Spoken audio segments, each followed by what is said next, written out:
LGBT est tellement pas courante et tellement dans la communauté LGBT, il y a tellement de non-visibilité des personnes racisées ou des personnes qui sont origine africaine dans la culture.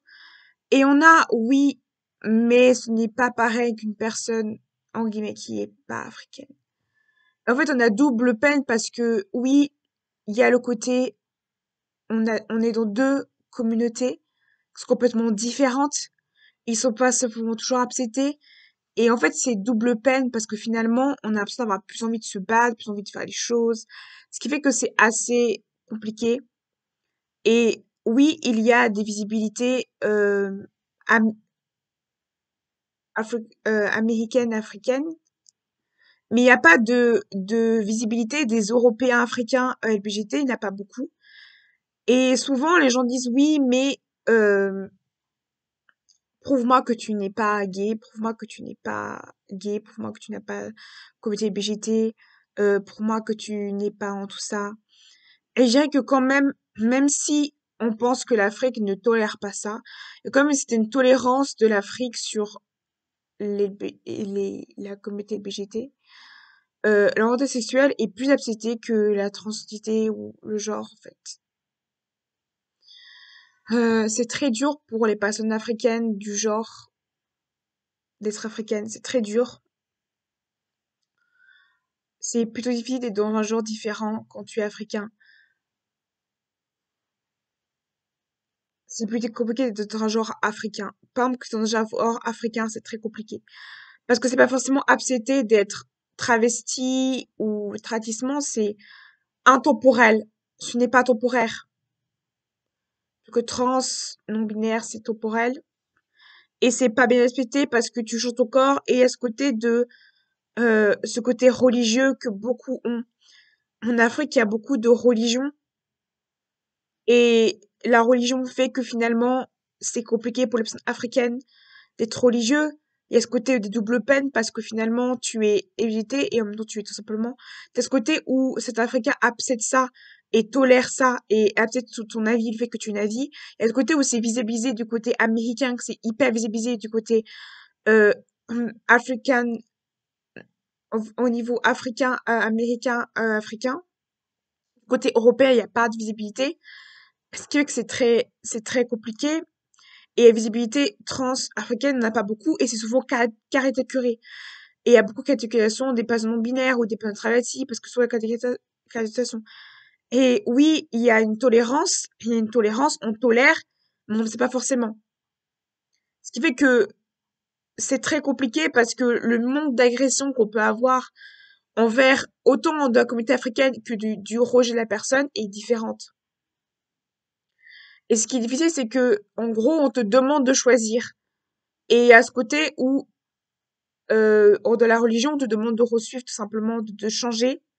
Ce qui est très compliqué, c'est que, en gros, dans la culture africaine, quand tu es musulman, quand tu es catholique, ou musulman, catholique, religieux, musulman, quand tu es musulman africain, c'est pas forcément facile,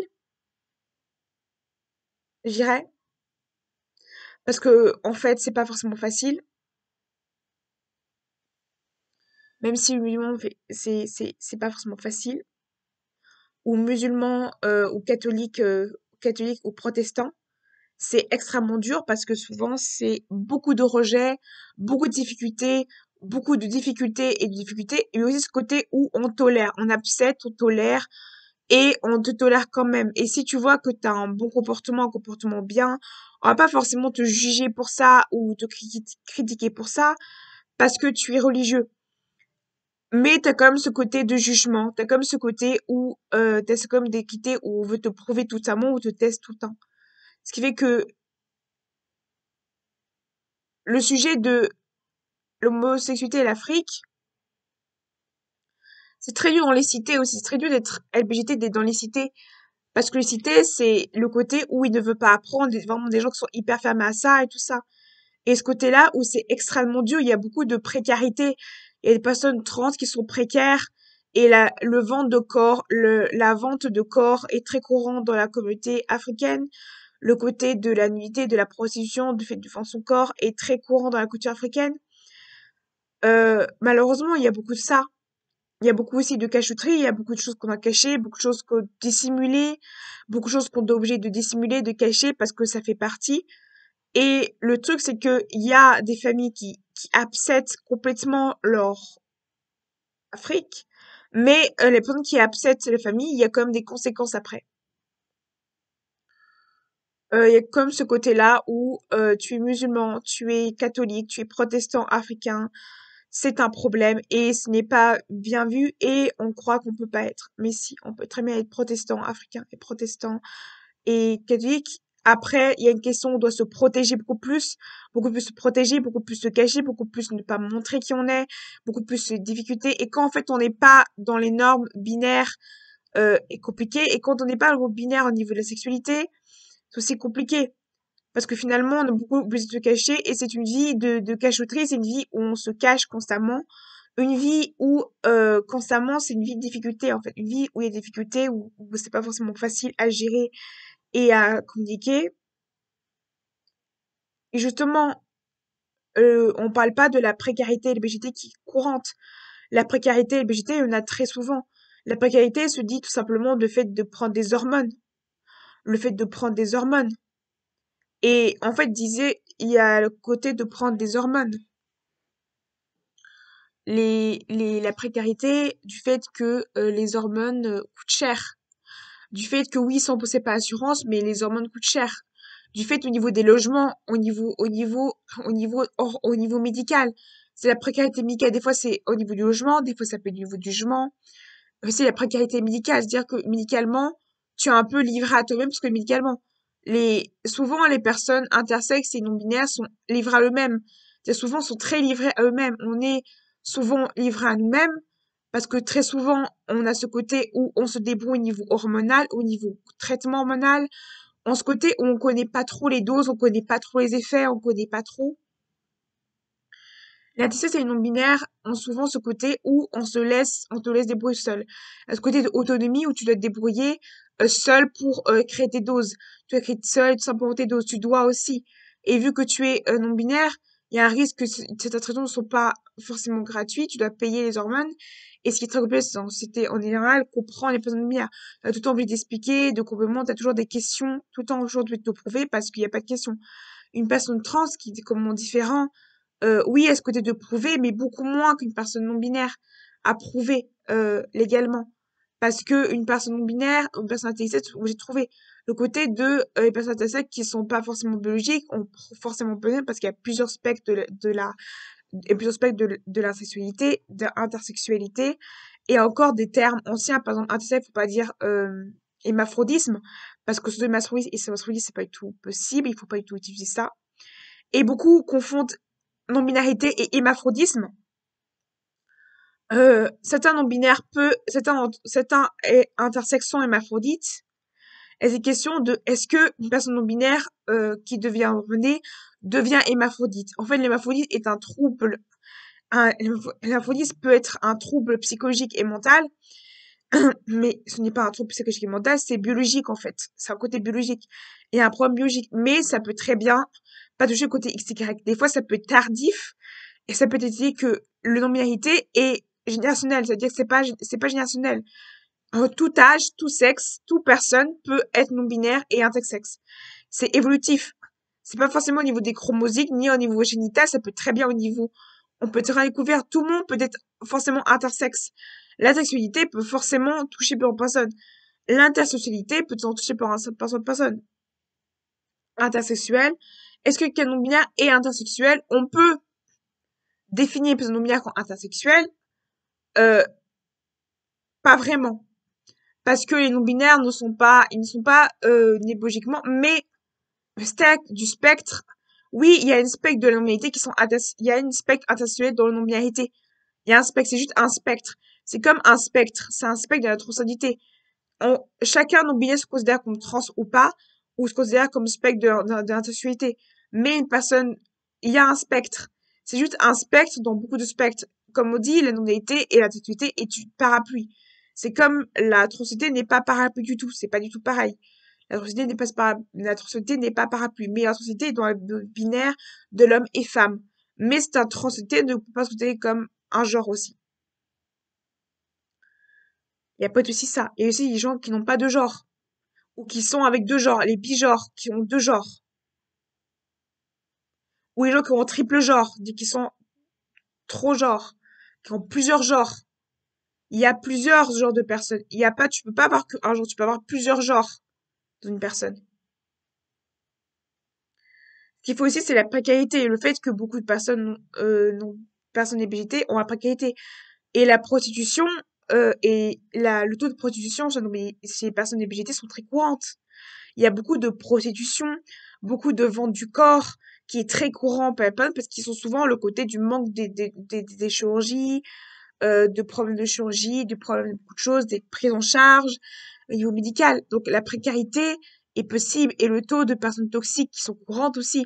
La précarité vient de où? Ça vient du fait du côté médical, ça vient du fait du niveau de vie du travail, ça vient du fait du niveau de travail, ça vient du fait du niveau financier. Beaucoup de travailleurs demandent l'état de santé, beaucoup de travailleurs demandent l'état de santé, beaucoup de personnes du travail demandent l'état de santé, beaucoup de personnes du travail demandent l'état de santé et demandent la santé de la personne et qu'est-ce qu'elle prend comme traitement. Et tu ne peux pas parce que sinon, c'est imposé de l'employeur. Beaucoup d'écoles demandent aussi ça. Donc, beaucoup de petites écoles, tu peux pas, même si tu as le choix, beaucoup de lois ne sont pas respectées. Et aussi, c'est aussi une question de l'employeur. L'employeur, si tu ne respectes pas la traitement de maths, c'est considéré comme irresponsable de ça. Donc, ça peut être un ton discriminant, on peut pas t'engager à cause de ça. Du coup, justement un problème qu'on peut avoir. Aussi, le problème de l'emploi, le problème de l'appartement. Beaucoup de gens refusent une personne qui n'a pas changé ses têtes de papier. Le fait de pas changer de papier peut causer beaucoup de problèmes. Du fait que peut-être on peut poser des questions dans les papiers et autour de soi. Ce qui fait que c'est quand même un énorme problème majoritairement. Le problème, c'est justement tout ça. Le problème, c'est que les gens qui n'ont pas de famille et qui ont juste que deux personnes de leur famille et qui doivent se gérer, c'est justement ça le problème. Le problème, c'est que dans la société actuelle, le niveau de travail est conséquent. Et on dit tout le temps que la nominalité ou la transidentité touche beaucoup de jeunes. Ça ne nous pas que c'est tous de tout âge. Il peut y avoir autant des gens de 60 ans, de 50 ans, la soixantaine, de la cinquantaine, que de la cinquantaine à la soixantaine qui peut être non-binaire ou trans.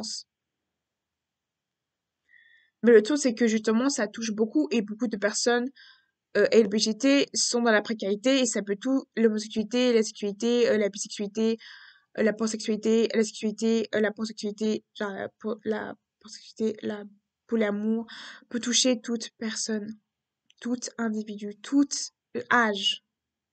Il n'y a pas d'âge. Mais juste que les mots qu'il faut éviter, c'est transsexuel, hémaphrodisme hémaphrodisme et transsexuel pour les mots personnes. Euh, Pour les personnes trans, faut éviter transsexuel. Pour les personnes intersex, faut éviter. Et pour les personnes non binaires, faut éviter de dire. Souvent, les gens disent tu as deux genres, tu es troisième sexe. Faut éviter de dire à quelqu'un non binaire qui est troisième sexe. C'est vraiment vexant et insultant pour la personne. Réellement. Mais ça, justement, le mot, les gens ne savent pas. Et le mot intersexe. Aussi, le truc aussi, c'est la précarité vient du fait que tout simplement, le niveau de vie, le niveau familial compte beaucoup. Et quand t'as pas de milieu familial favorable et tout ça, parce que le milieu familial beaucoup de niveau favorable au niveau hormonal, le milieu favorable de l'hormonothérapie et le milieu favorable, tout ce qui est, par exemple, traitement hormonal, peut coûter beaucoup. Quand t'as pas le milieu familial assez bien, ça peut créer beaucoup de problèmes au niveau psychologique, au niveau mental. Et malheureusement, sauf que tu n'as pas tout ça, t'es obligé de ou vendre ton corps ou t'es obligé de avoir un travail. Il faut que je refuse aussi ça. Donc malheureusement, la précarité et l'obésité est très courante. Et la précarité est très courante. Et la manipulation de personnes toxiques est aussi très courante.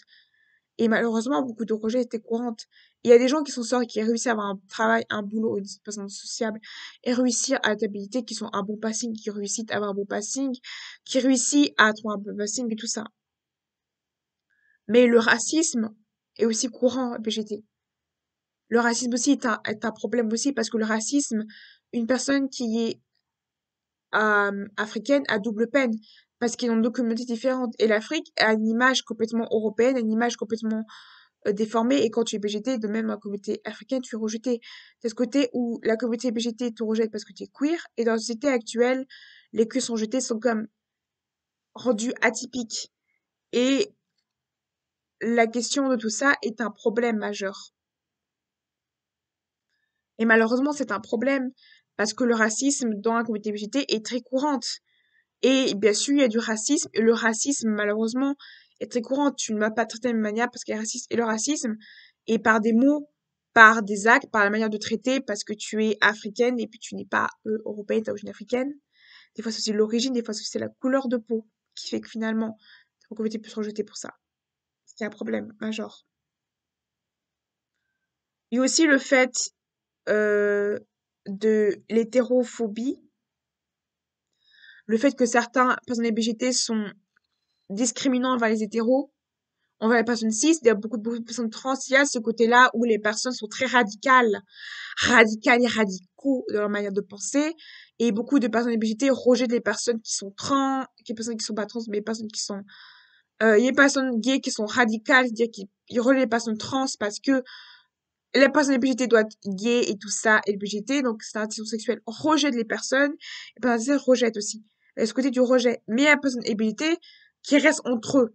C'est-à-dire parce qu'ils trouvent que les personnes hétéros et cisgenres ne sont pas égales à eux. Il y a aussi ce rejet des personnes mineures et majeures. Le côté de personnes mineures et majeures, qu'est-ce qui est le problème dans tout ça? C'est que le problème, c'est que les majeurs et les mineurs ne se contactent pas et ne se personne pas.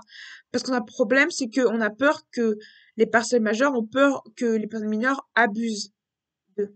Et genre, les personnes mineures ont peur qu'ils abusent des personnes majeures. Et les personnes majeures ont peur qu'ils abusent. Et souvent, le problème des personnes gays, c'est que personne gay qui est majeure et qui est genre la vingtaine, quelqu'un qui est mineur, ça va être bizarre. Plutôt que quelqu'un qui a du même âge, vous pose question. Et la communauté LGBT, ça peut poser problème. Parce que c'est pas du tout les mêmes thèmes. Quelqu'un qui commence un truisson, quelqu'un qui finit un truisson. C'est ce côté de jugement, en fait, de quelqu'un qui commence un truisson, qui finit. Aussi, ce côté générationnel aussi qui peut poser problème. Justement, le problème, en fait, le problème de la génération, parce qu'il y a quand même la génération LGBT l'ancienne génération LGBT et la nouvelle génération. Et ce côté de générationnel, il y a ce côté générationnel à la communauté LGBT qui fait que ça peut être un problème parce qu'il y a des soucis au niveau des valeurs, des affirmations, des slogans, qui fait que c'est complètement différent. Et il y a ce côté de contradiction au niveau des personnes. Et il y a ce problème-là aussi. Il y a ce problème de majorité et de termes, qui fait que finalement, la communauté LGBT a ce côté majoritairement de problématiques intéressantes. Et malheureusement, cette problématique-là aussi. Et il y a la problématique que la non-binarité existe depuis longtemps, depuis des siècles, depuis beaucoup de siècles. Et l'ancienne génération de non-binaires, qui savait pas qu'ils sont non-binaires, qui savait pas que c'était la non-binarité, et n'est plus pareil que la nouvelle génération non-binaire. Et beaucoup de gens disent que la non-binarité n'a rien à faire avec l'androgynité, mais il y a tout à fait avant la non-binarité et l'androgynité beaucoup à faire avec. Les personnes qui sont androgynes sont considérées comme non-binaires, comme personnes genre neutres, même si apparemment ils se considèrent comme hommes, en fait. Comme il disait, la non-binarité est basée sur pas que le genre interne, mais bien externe aussi, le genre externe. Donc tu peux très bien non-binaire te considérer comme homme et quand même être un genre neutre, en guillemets. Tu peux très bien être quand même dire que je suis un homme, mais être quand même un genre neutre dans l'expansion de genre. Donc, les personnes qui sont androgynes sont des personnes du genre neutre, en général. Et ce côté générationnel peut créer des problèmes, et justement, le racisme aussi peut être problème du côté générationnel. Au début, il n'y avait pas de personnes africaines dans la communauté, et les personnes africaines, au début, ils se séparent de la communauté LGBT. Et maintenant, il y a ce mix de culture aussi, et les personnes asiatiques, et le asiatique est très compliqué aussi, parce que les personnes asiatiques, il y a ce côté double peine aussi, où la culture asiatique est très stricte et très euh, cadrée, codée, qui fait que c'est quand même un problème un souci qui peut être problématique, comparé à l'Europe qui est plus ouvert et qui n'a pas de codes très, très sociaux, des codes sociaux et des traditions de génération en génération. Plutôt que les latinos, ce n'est pas du tout pareil parce que le côté latino n'a pas ce côté-là, le côté latino a ce côté-là. Le problème des latinos, c'est que ce côté traditionnel religieux. En fait, dans la culture, il y a ce côté religieux. Plutôt que dans la culture européenne globale qui est non latino, il y a ce côté monothéiste, ce côté multiculturel que il n'y a pas dans sa culture. Ce côté américain où ils n'ont pas que ça. Le côté latino africain, ce qui est différent, c'est qu'il y a ce côté où la religion fait partie de la culture et ce côté-là où il y a un passif en fait. Et la culture où il y a du passif, c'est quand même assez compliqué. Et malheureusement, dans la culture latino, il a fait partie, la religion fait partie de la culture latino. Et malheureusement, c'est ce côté-là où la culture africaine fait partie de la culture catholique, protestante et musulmane, et du Coran, de la Bible. Fait que, oui, il y a cette tolérance au niveau bouddhiste, hindouiste. Au niveau hindouiste et bouddhiste, il y a beaucoup plus de tolérance. C'est vraiment la religion la plus tolérante au niveau de la transidentité et de l'LGBT, de la transidentité, je dis plutôt pas transidentité, excusez-moi, qui est très courante. En fait, il y a aussi le côté où beaucoup de gens aussi, il y a ce côté-là aussi où une communauté LGBT utilise des mots péjoratifs comme la transidentité, la transsexualité, mais certaines personnes euh, transidentitaires utilisent des mots péjoratifs comme transsexualité ou PD ou lesbienne ou bunch. Bunch de base, précisons que bunch est de base un mot péjoratif qui était utilisé comme mot positif. PD est un mot utilisé que tout simplement. Mais beaucoup de gens utilisent PD, les gens utilisent quand même transsexuel, même si c'est un mot péjoratif de base, pour réapproprier. Par exemple, le mot queer de base est un mot personne et qui sont cons et personnes LGBT utilisent queer pour être péjoratif. Et aussi, cette communauté handicapée, LGBT, qui est aussi une petite communauté LGBT, les personnes handicapées. Donc les personnes handicapées sont aussi ce côté double peine qui sont côté handicapé aussi. Donc finalement, on va pas forcément les prendre au sérieux, qui est un problématique, on va pas forcément prendre au sérieux, on va pas forcément penser aux symptômes, aux dysphories. Les dysphories vont forcément être plus fortes, beaucoup plus intenses et beaucoup plus douloureuses qu'une personne qui est lambda, en guillemets. Et précisons qu'une personne LGBT, c'est une personne lambda, c'est une personne comme toi et moi, en fait. Parce qu'on pense que les personnes LGBT ne sont pas comme de lambda. Il y a pas forcément tout le monde, les LGBT ne sont pas forcément avec une situation problématique, atypique. Il y a des personnes LGBT qui sont complètement rejetées de la société, qui sont atypiques et tout ça. Mais c'est pas de la société. Mais la communauté LGBT a des personnes qui sont racisées, qui sont africaines, qui sont asiatiques, qui ont différentes cultures, qui ont différents vécus, qui ont différentes expériences personnelles, qui ont différentes culture. En fait, la communauté, c'est ça. C'est l'unisson entre différentes cultures, différentes expériences au niveau attirance sexuelle et au niveau du genre. Ça, la communauté LGBT, c'est une différence culturelle. Il y a ce côté aussi où il y a des différences entre valides et invalides dans la culture LGBT. Il y a ce côté où l'invalide et les valides se mélangent. Mais il y a ce côté où la problématique handicapée n'est pas mise en valeur. En fait, il n'y a pas de visibilité au niveau handicap. La personne LGBT handicapée au niveau attirance sexuelle n'est pas du tout pareil. Est-ce que être handicapé et d'être LGBT est un problème? Oui. Parce que finalement, est ce côté où, vu que tu as des chances de roulant et que tu pas un problème, le fait d'être gay peut poser un problème, ou des fois d'être trisomique, il y a un problème. Euh, c'est un problème, parce que finalement, tu as ce côté où tu n'as pas forcément accès aux choses. Tu as plus de difficulté à avoir accès à une relation stable. C'est justement aussi le problème. Et aussi, il peut me dire qu'on a des problèmes, il y a aussi couramment des problèmes psychologiques, mentaux, physiologiques, des blocages, tout ça. Les personnes LGBT peuvent souvent avoir des problèmes comme ça aussi. Mais les personnes LGBT, en général, sont lambda. Même si, il y a ce côté des différents des personnes, en guillemets, qui sont non LGBT. Ce qui est différent, c'est que les personnes sont en accord, personnes qui sont différentes sont en accord avec leur sexe assigné à la naissance, ils sont en accord avec le sexe et ils sont en accord avec le sexe, ils sont en accord avec le sexe assigné à leur naissance. Pour tout ce qui est genre. Mais tout ce qui est sexualité, ils sont en accord avec la sexualité ils sont dans l'hétéronormalité, ils sont dans l'hétéro, dans le mode hétéro. Donc les personnes ne sont pas dans le mode hétéro. Ils sont pas hétéros, en guillemets. Ils ne sont pas hétéros. Bah, en compatibilité, il n'y a pas les hétéros. Il y a des personnes, par exemple, une personne trans, qui, même les femmes, c'est qu'il y a les hétéros. Dans le genre, il y a différents genres de genres. C'est pas parce que quelqu'un est gay, va forcément être quelqu'un de homme. Quelqu'un peut très bien, et le genre peut complètement être quelqu'un. Mais, qui bien, mais, il y a un petit mais, ce n'est pas dans l'hétéro. Tu peux très bien être trans et être hétéro.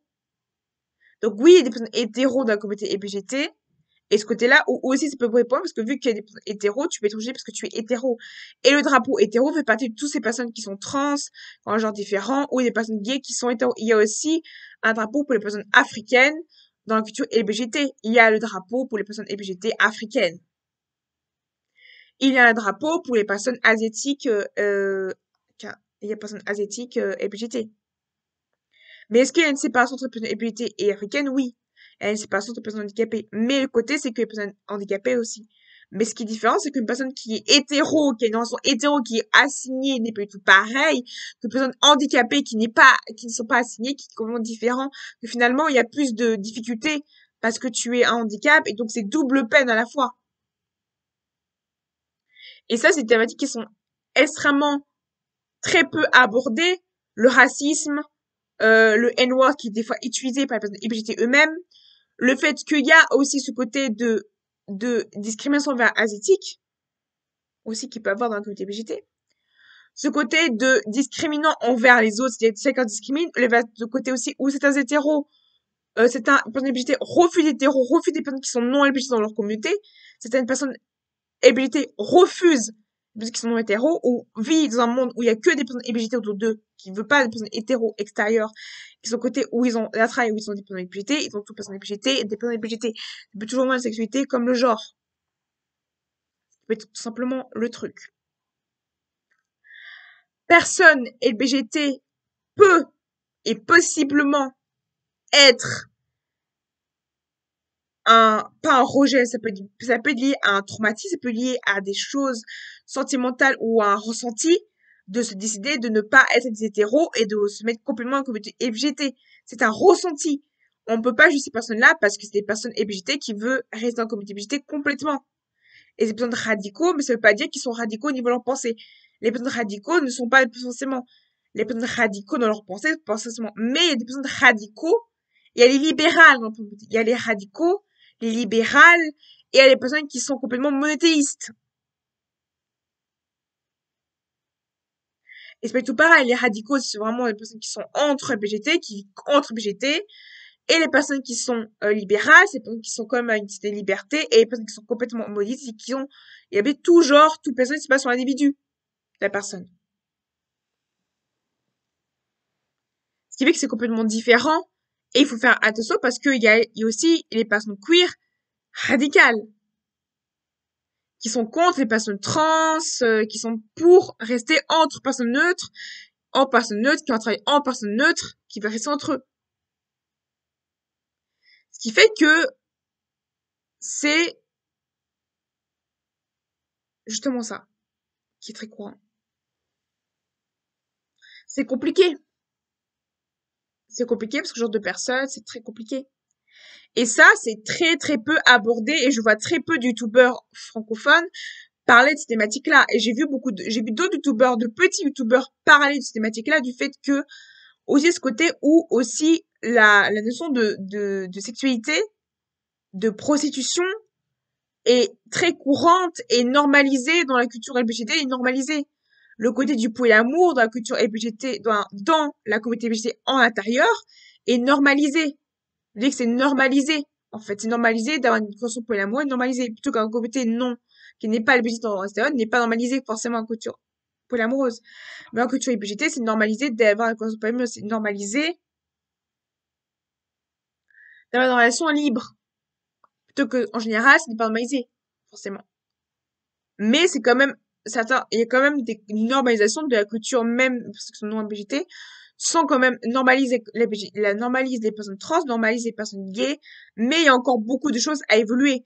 il y a beaucoup de sujets dans la communauté LGBT qui ne sont pas abordés à l'intérieur, comme le fait de aborder le sujet de, en fait, dans la communauté LGBT à l'intérieur, et normaliser le fait de s'embrasser en public et normaliser de s'embrasser en public et normaliser dans la culture LGBT à l'intérieur. Le polyamour est normalisé dans la communauté à l'intérieur de LGBT, le polyamour est normalisé l'handicap est forcément normalisé dans la culture LGBT à l'intérieur, l'Afrique est pas forcément normalisée dans la culture intérieure de LGBT. Mais ce qui est normalisé dans la culture LGBT intérieure, c'est le polyamour et le prostitution. La prostitution est normalisée dans la culture LGBT intérieure. C'est-à-dire que quelqu'un LGBT qui vend son corps, ce n'est pas quelque chose de... C'est quelque chose de tout à fait normal. C'est normalisé. Dire un homme gay qui vend son corps, c'est normal. Le côté de notion du cul, la notion des photos nudes, c'est normal. Dans la culture intérieure LGBT, les photos nudes sont normales.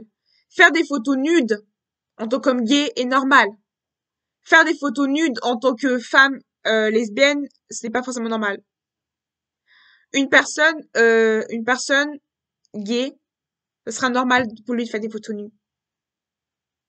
Ce sera normal pour une femme lesbienne de faire des photos de sa partie intime. Ou de s'habiller des photos sexy. Ça sera normalisé d'être bunch. Être une personne lesbienne féminine, ce n'est pas forcément normalisé. Être un homme gay et féminin, c'est normalisé dans la culture, dans l'intérieur du monde LGBT. Mais être un homme viril, c'est normalisé.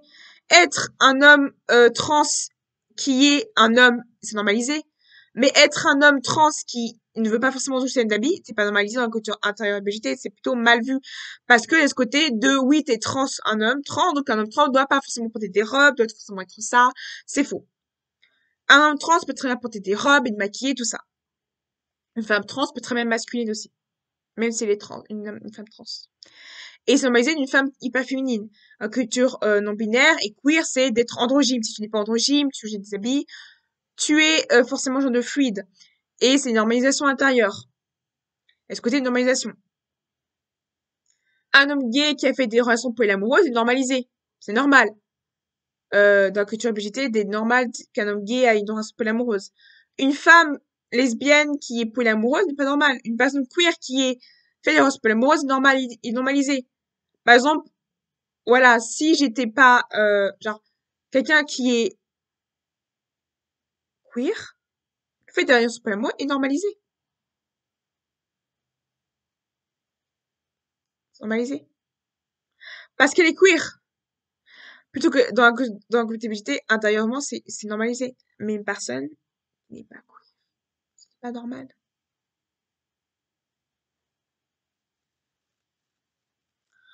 Une personne qui est, une personne, par exemple, à l'intérieur de la communauté LGBT, une personne qui est, pas lesbienne, mais qui n'est pas lesbienne, qui n'est pas gay, mais quelqu'un à l'intérieur qui est sadomaso, est normalisé parce que c'est un homme gay. Une femme lesbienne qui fait du sadomaso, ce n'est pas forcément normalisé, comparé aux hommes gays. Un go de ceinture, c'est normalisé pour les hommes gays et les femmes lesbiennes. Plutôt que dans la communauté LGBT, c'est normalisé. Une lesbienne qui prend un go de sadomaso, qui prend des go de ceinture, c'est normal. Une personne trans qui prend un go de ceinture, c'est normal. Une personne queer, c'est normal. Mais dans la communauté, en dehors de la communauté, ce n'est pas normal. Par exemple, lécher l'oreille de quelqu'un dans la communauté LGBT à l'intérieur, c'est normal. Lécher l'oreille, croquer l'oreille, embrasser ton copain, embrasse ton copain, parler de sexe facilement, de parler de parties génitaux, ou personnes trans qui s'envoient des photos de leur torse, on voit leur partie génitale pour se comparer, c'est normal. C'est normalisé dans la culture LGBT à l'intérieur. Mais dans la culture non LGBT, ce n'est pas normal. Ce n'est pas forcément normal. S'embrasser, deux hommes qui s'embrassent, c'est normal. Mais deux hommes qui parlent de sexe, qui parlent de sexe, c'est pas forcément normal. vraiment crue. Tu parles vraiment d'une manière crue, en fait. Sans filtre. Je dirais que un homme gay a la facilité à parler ça d'une manière crue qu'une femme lesbienne. Une femme lesbienne va plus parler des activités de manière crue, en général. Une personne pan dans la pansexualité, tu dois forcément ne pas choisir. Et ça, beaucoup de gens croient que t'es bien côté BGT en général. Les personnes pan ou bi, il y a ce côté où c'est normalisé aussi des personnes pan ou de sentir ou pas semblant, c'est normal. C'est normalisé, une personne pan. La personne pan est normalisée du fait qu'elle porte des boucles d'oreilles ou qu'elle porte du maquillage ou qu'elle est maquillée, c'est normal. Une personne pan qui bouge va pas forcément penser qu'elle est pan. Une personne non binaire qui porte des crop tops et qui est un peu, qui porte des jupes, c'est normal. Mais non, androgyne, en guillemets. Une personne dans la communauté LGBT, une personne LGBT qui est gay, qui porte du maquillage et qui porte maquillé dans l'intérieur de la communauté LGBT, c'est normal. Mais en général, ce n'est pas normal. De parler de sexualité, de parler de ses rapports intimes est normal dans la communauté intérieure LGBT. De parler de ses chirurgies, de parler de ses parties intimes, de parler de demander ses pronoms dans la communauté LGBT, c'est normal. Automatiquement, dans la communauté LGBT, on va demander tes pronoms, on va demander ta sexualité et ton genre. Automatiquement, c'est normal. On va dire bonjour, je m'appelle telle et telle, mes pronoms sont ça, ma sexualité est ça, automatiquement. Plutôt que en dehors de nos communautés, c'est pas forcément normal de faire ça. Dans la communauté LGBT, c'est normal de parler de sexualité, c'est normal de parler de sexe, c'est normal de parler de sexualité, c'est normal de parler de genre, c'est normal de parler de personnes précisément, c'est normal de parler de parties intimes, de parler du corps, de réaction du corps, du ressenti. Plutôt que dans le général, c'est pas forcément normalisé ça, enfin, non LBGT. C'est normal de parler de vernis d'ongles entre hommes ou entre femmes ou de personnes trans, tout ça. Par exemple, embrasser son copain, faire des suçons de son copain, enfin, faire des suçons devant tout le monde, dans la culture LBGT, c'est normal. Ton copain gay veut faire un suçon devant tout le monde, c'est normal. C'est tout à fait normal. Mais en dehors de la communauté LGBT, ce n'est pas forcément normal. Tu peux pas forcément faire un suçon devant ta copine en disant je fais un suçon. C'est pas forcément normal. Un homme gay léchant le cou de son copain, c'est normal. C'est tout à fait normal dans la culture LGBT à l'intérieur. Parler de lécher de tétons, c'est normal dans la culture LGBT à l'intérieur. C'est normal de parler de lécher de tétons, c'est normal. Parler en guillemets de préliminaire, c'est normal.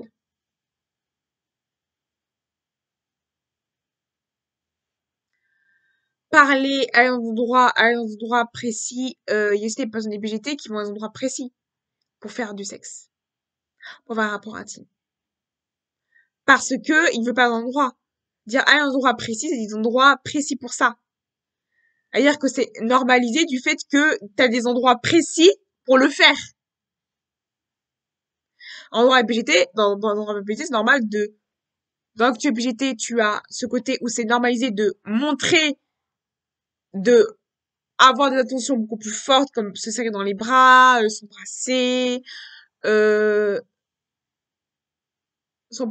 se faire des mots d'amour dans le public. Mais que quand il sort d'un cadre LGBT devient classique, c'est tout à fait normal. Et il y a des endroits précis, il y a des loves spéciales LGBT pour les personnes qui veulent avoir des rapports intimes. Et la prostitution est tout à fait normale. Un homme gay qui se prostitue est normal. Un homme gay qui vend son corps est normal. C'est normalisé. C'est-à-dire qu'un homme gay qui va dans un endroit, dans des sex shops ou des endroits, c'est normal. Ou trans, c'est normal. Plutôt qu'une personne qui est pas dans ce milieu-là, et BJT, vous pas forcément comprendre et dire, mais pourquoi et comment? La personne qui est pas BJT, c'est forcément pas normal de faire ça. C'est pas forcément logique. Pour une BJT, c'est normal. C'est tout à fait normal de ce qu'il y ait des comptes mimes, des comptes TikTok, Instagram, où ils sont payés pour faire des photos. Ça fait normal, en fait. Et des fois, c'est même pas, des fois, c'est voulu, des fois, c'est un choix, des fois, ce n'est même pas un choix. Et vu que ce soit pas un choix, c'est normalisé aussi, ces manières. Et le fait, il y a des personnes LGBT qui vont dans un endroit précis pour le faire. Ou ils ont un endroit précis pour s'embrasser. Par exemple, parce que quelqu'un LGBT va être dans un endroit précis pour s'embrasser, ou pour se parler, pour se discuter, ou pour parler de sujets précis. Une personne normale va pas parler de ça. Une personne, en guillemets, trans, va parler sa poitrine plus facilement, va parler plus facilement de sa poitrine qu'une personne en guillemets trans. Et la personne trans, il y a certaines personnes trans, par exemple, ils acceptent leur ancienne, le fait qu'ils étaient assignés hommes, et ils vont parler de l'assignation homme et femme, certains vont parler facilement de l'assignation homme et femmes, vont demander des photos, des photographies, certains vont faire, d'autres vont pas faire. Les non binaires aussi vont le faire, pour parler dans leur prénom, tout ça, ou un petit qu'on parle des names, d'autres aussi. Et c'est ça le truc. Et même les vocabulaires et les codes de couleur. Par exemple, un homme gay qui va embrasser, on sait très bien qu'il est hard. Un homme gay qui porte un bracelet brun et couleur, on sait très bien qu'il est saine. Quelqu'un qui porte couleur cocorico, il sait très bien qu'il est poèlamoureux. Quelqu'un qui porte du noir, noir, jaune, noir, jaune, violet, c'est quelqu'un de non-binaire. Quelqu'un qui porte du violet, du rose, c'est quelqu'un de genre de fluide. Ou quelqu'un de genre de fluide. C'est très bien que quand quelqu'un de genre de fluide va porter souvent des personnes de crop top, des couvertes de couleur. C'est très bien que quelqu'un qui porte à gauche ou à droite est passif-actif. C'est très bien que c'est très bien que quelqu'un qui porte le bouton d'oreille de quel côté, il va quelqu'un qui est lesbienne, qui porte des boucles d'oreilles, c'est quelqu'un qui est forcément lesbienne. Quelqu'un qui porte des anneaux, c'est quelqu'un de lesbienne. Quelqu'un qui porte ses anneaux, c'est quelqu'un de lesbienne. Tu sais très bien qu'une bunch, c'est quelqu'un qui est un peu masculine, tout ça. Ou que le contraire de bunch, c'est d'autres vocabulaire qui n'est pas bunch. C'est très bien quelqu'un qui est lesbienne féminine, c'est pas tout pareil. Simplement, c'est normalisé. Une personne lesbienne qui va embrasser sa copine, c'est normal. Une personne polyamoureuse qui va embrasser ses deux copains dans un cadre LGBT, ça va être normalisé. Parce que le fait qu'on embrasse deux copains va être normalisé. Ça va être normalisé que la personne polyamoureuse va embrasser deux copains, va être avec ses deux copains. Va être normalisé. Va être normalisé complètement. Plutôt que, non, bas, c'est pas normalisé. Et le libertinage fait partie de la culture LGBT. Il fait partie de la LGBT. Et la sexualité qui est asexuelle va forcément parler de la sexualité plus facilement. Parce que ça fait partie de l'activité. Et l'activité va être plus ou moins parler, et c'est normal. Donc, dans la culture LGBT, c'est normal. Et aussi ceux de quand ils sont quand des personnes LGBT se mettent entre eux, aussi, c'est aussi souvent. C'est courant que les personnes LGBT aussi se mettent entre eux quand ils se mettent entre eux, parce qu'ils préfèrent certaines personnes entre eux. C'est normal qu'il n'y a pas de rapport intime avec. C'est normalisé. Mais dans la culture qui est non LGBT, ce n'est pas normalisé. Embrasser son copain, se faire tatouer, se faire percer, dans la culture LGBT, c'est normalisé. Se faire colorer les cheveux, c'est normalisé. Avoir un look atypique est normalisé dans la culture intérieure LGBT. C'est normalisé. Tu peux avoir 25 ans, c'est normal. Ça fait normal. Porter des couleurs colorées, c'est normal. Porter des crop tops, c'est normal. Porter des couleurs colorées, c'est normal. Porter des bretelles en forme de torse, porter des strings en tant qu'homme est normal. Porter des culottes stocking, c'est normal. Des culottes qui aident à la peau, c'est normal. Les drag queens sont normales. C'est pas que tu es LBGT. Et les alliés, ils connaissent tout ça. Ils connaissent les codes parce que les alliés connaissent. Et les alliés font partie de la communauté LGBT parce que c'est des aides à la communauté LGBT. C'est des personnes qui soutiennent et qui aident. Et donc, il fait partie de la communauté LGBT. Et le travestissement, en général, les perruques, se parler parce qu'il y a un objet et sa perruque considérée comme un objet, les prothèses, pas de prothèses, est normal. Dans la culture et l'intérieur des LGBT, c'est normal. Pas des prothèses est normal. Pas de bender est normal. Pas de bandage est normal. En fait, dans la culture LGBT. Mais pour les personnes qui sont pas LGBT, n'ont pas à comprendre que c'est normalisé. Que c'est tout à fait normal de parler de ça. Plutôt que, les gens vont dire, ah, ce n'est pas forcément normal. Mais c'est normalisé. Parce qu'à l'intérieur, c'est normalisé. Ils se disent, ah, c'est normal d'être ça. C'est normal. Mais de base, c'est normalisé. C'est-à-dire, c'est normal de parler de ça, c'est normal d'être comme ça. Et en fait, c'est tout à fait les gens disent qui sont, en fait, les gens qui sont hyper dans la communauté, c'est les gens qui sont souvent dans la communauté LGBT, qui sont en dehors, qui sont jamais dans la communauté hétéro, qui sont très, très, très peu courants. Les personnes qui sont artistes, souvent, les artistes sont souvent en intérieur de la communauté LGBT et ils voient jamais. Parce que pourquoi? Parce que dans le milieu artistique, LGBT, tu as beaucoup plus d'opportunités. Disiez-vous que artistiquement, tu es LGBT, c'est un atout. C'est un travail. Tu peux être non-binaire, ça peut être un travail des non-binaires, c'est un travail non-binaire. Tu peux utiliser ton genre comme un travail, comme un boulot. Et c'est normal. Tout à fait normal d'utiliser ça comme un atout, comme un travail. Tu n'es pas juste un genre, tu n'es pas juste un sexe, tu n'es pas juste tout ça, mais tu peux utiliser ça comme un travail, comme un boulot. Tu peux jouer ça, tu peux faire androgynéité, tu peux tout ça. Et c'est normal de parler devant son corps, et quelqu'un qui est végété et qui va parler de son corps, quelqu'un qui est devant son corps, c'est normal de porter des bretelles, de porter des bretelles. Un homme qui porte des bretelles, ou qui met des piercings au niveau une femme qui porte pas de piercing au niveau du téton, est normal. Un homme qui met des tétons, un homme qui a une moustache, qui sont un peu les berces, qui sont musclés, qui sont virils, qui sont un peu ronds, et qui ont des moustaches, à la YMCA et qui portent des trucs, c'est normal, en guillemets. Et les endroits exprès et sexe est normal. Et c'est normalisé. C'est-à-dire que du coup, dans la possibilité, c'est normalisé. C'est-à-dire que tout ça est normalisé. Et les personnes qui sont hétéros vont se dire, ah ouais, c'est normal. Plutôt que, en général, qui sont non LGBT, ils ne comprennent pas ça. Ils comprennent pas que, pour nous, c'est normal de faire ça. C'est normal et c'est normalisé. Et le problème aussi des QG, c'est que finalement, on a tellement de normalisation dans le LGBT que finalement, quand on est plus en tout ça, quand on est des gens hétéros, on ne sait plus comment réagir, on ne sait pas comment être. Et le truc, c'est que dans le milieu artistique, tu as beaucoup d'opportunités, t'es végété, t'as beaucoup d'opportunités, t'es végété, t'as beaucoup d'opportunités, t'es végété, t'as énormément d'opportunités, t'es végété, t'as beaucoup d'opportunités, t'as beaucoup de choses parce que t'es végété. Mais le problème, c'est que quand t'es artiste, oui, t'as des ateliers, t'as des choses artistiques, mais tu es enfermé dans un truc parce que finalement, t'es LGBT plus, mais tu es enfermé dans un truc parce que tu as tellement d'opportunités en tant que LGBT, en personne queer. Tu as plein d'événements, t'as plein de trucs. Comment tu veux sortir tout ça? Et en fait, quand tu sors à la communauté, tu renies ta communauté LGBT. Parce que, de ce côté-là, où dès que tu n'es pas d'accord avec la communauté LGBT, tu critiques pour ça. Dès que tu es rentré dedans, c'est compliqué de repartir, c'est compliqué de reprendre les codes hétéronormés, binormés, de base. C'est pour ça que c'est compliqué de détruisonner, c'est compliqué de détruisonner, c'est compliqué c'est pas une détruisation, et aussi des personnes gays qui deviennent hétéros. Et c'est arrivé. C'est comme une dégaysation, c'est genre, des gens qui deviennent hétéros, qui se rendent compte qu'ils sont pas vraiment gays, qui deviennent hétéros, qui en deviennent hétéros. Et ça peut arriver, ce n'est pas une rumeur, ça arrive réellement. Mais c'est très rare.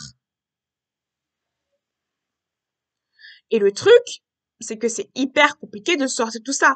Quand tu es dans les codes comme ça, de ressortir ce code-là, c'est très compliqué. C'est compliqué, c'est pas simple et tout ça. T'as tellement d'opportunités en tant que personne LGBT que finalement, quand tu n'es plus ça, c'est compliqué. Parce que t'as tellement de manque de sensibilisation. Par exemple, même les drapeaux LGBT. Donc, comme tu disais, c'est normal de montrer les drapeaux, d'avoir des pulls, des pulls au vert, des savons, d'avoir beaucoup de choses LGBT, c'est normal. Mais dans quelqu'un qui est non BG, c'est pas forcément normal. Et ils vont pas forcément comprendre ce que c'est tout ça. Et même, les sites de rencontres, en fait, il y a tout un truc. Et puis, c'est pas juste tout ça, il y a tout un truc. Il y a des établissements, il y a des livres, il y a des communautés, il y a des événements, il y a des livres, il y a des objets, il y a des livres, il y a il y a les sex shops, pas des communautés, j'ai simplement, c'est pas des communautés, même si les taux vont aussi dedans. Mais il y a des endroits, il y a des bibliothèques, il y a des livres, il y a des événements, il y a des ateliers, il y a des gens à qui parler, il y a des gens. Donc, en fait, du coup, la communauté LGBT, c'est normalisé. C'est-à-dire, c'est normal de parler de chirurgie, c'est normal de parler et de raconter et de parler de sa vie, c'est normal. Donc, en général, euh, ce n'est pas normal. C'est normalisé. De parler de wig, de parler de perruque est normal. Donc, c'est normal de parler de perruque. C'est normal de parler de cheveux, de barbe, de se raser, de parler de poitrine et de personnes, tu vois, un homme dans la compatibilité, un homme qui a une poitrine ou un homme qui a ses menstruations, un homme trans qui a ses menstruations, une femme ou une femme qui a des poils, une femme qui a des poils, ou une femme qui a plus de seins, ou qui est féminine mais qui a pas de seins, ou par exemple un homme ou une femme qui a pas de seins, ou pas quelqu'un qui n'a pas de genre, tout simplement, c'est normalisé. Finalement, quelqu'un qui est pas compatibilisé va pas forcément comprendre ça, mais dire, ah oui, ce qui est compliqué, c'est de sortir tout ça. C'est ça qui est compliqué. Finalement, tu es entre toi, tu es entre des personnes LGBT, tu es entre des personnes LGBT, tu vis, tu sens, tu fais tout avec les personnes LGBT, tu as tout ça. Ce qui est compliqué, c'est de ressortir tout ça. Ce qui est compliqué, c'est d'avoir une interaction sociale. Quand t'es tellement en communauté LGBT que t'as du mal à avoir une interaction sociale avec des personnes qui sont non LGBT, qui ne sont pas en communauté LGBT, c'est compliqué à l'interaction sociale. Finalement, t'es tellement aux événements LGBT que t'as du mal à l'interaction sociale avec des gens qui sont non hétéros, qui sont non en communauté LGBT, qui sont hétéros mais non dans la communauté LGBT. C'est compliqué. Que finalement, t'as tellement des vocabulaires. Et tu comprends pas quand la personne ne comprend pas le vocabulaire, tu deviens un peu intolérant, en même temps tolérant à la fois. Et tout ça, ces vidéos étaient plutôt pas thématiques, donc ces vidéos étaient pas différentes thématiques, et c'est pour vous juste vous comprendre le contexte compliqué et thématique des choses qui sont importantes. Donc voilà, cette vidéo est finie, cette vidéo thématique. Voilà.